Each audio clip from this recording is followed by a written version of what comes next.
You're going to bury me on social media. You're going to bury me on social media. Down in Jackson, Mississippi, some place I've never been. Lady Antebellum, one of the biggest acts in country music, now changing the group's name. As people across the nation protest for Black lives, Lady Antebellum announced they would change their name to Lady A last month. That's what fans have been calling them for a long time, Lady A. They were, quote, regretful and embarrassed, end quote, that they hadn't taken into account slavery associations of the word antebellum. The ironic twist? Anita White, a blues singer, had been using the name for decades. After what seemed like promising interactions between the two parties, Lady Antebellum decided to sue Anita White, saying in a statement that Anita White demanded $10 million for a name they'd already trademarked. I spoke to Anita White, the artist known as Lady A, and her producer, John. They wanted to coexist. We could coexist. And Lawrence, I just kept saying, what does coexistence look like? Yeah. So the first contract we get back from them says, we will do our best efforts to ensure you're not erased. What does that mean? What does best efforts mean? So the second contract comes back. Again, we'll do our best efforts. They didn't address anything. At what point did $10 million, $5 million for charity, $5 million for you, or whatever the breakup was?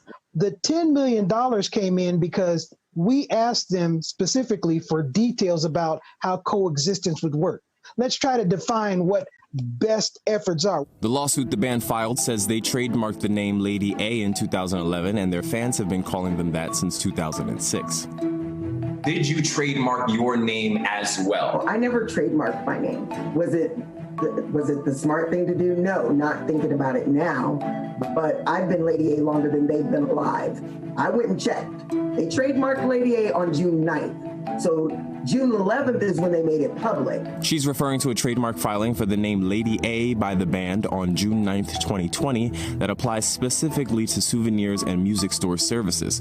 The band had already registered the name for live musical performances and clothing in 2011 and musical recordings in 2013. The band is not asking for monetary damages or legal fees from Anita White, but some have called it painfully ironic that in order to get rid of the word antebellum and its slavery connotations, they're now suing an actual black woman.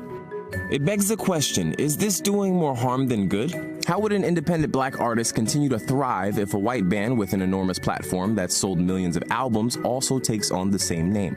You felt as though they were being performative. So when you say that Black Lives Matter, in order to be an ally, you need to be willing to sacrifice something. You need to put power and money behind your name. You need to put action behind what you say. You can't just say, you know what, we're not racist anymore, so we're no longer going to go by the Ku Klux Klan. We're going to go by the KKK.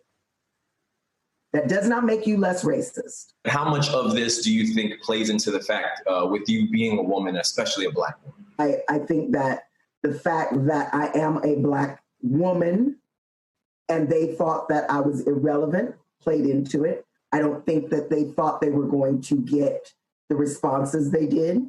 I'm not giving up. Hey, NBC News viewers, thanks for checking out our YouTube channel. Subscribe by clicking on that button down here and click on any of the videos over here to watch the latest interviews, show highlights, and digital exclusives. Thanks for watching.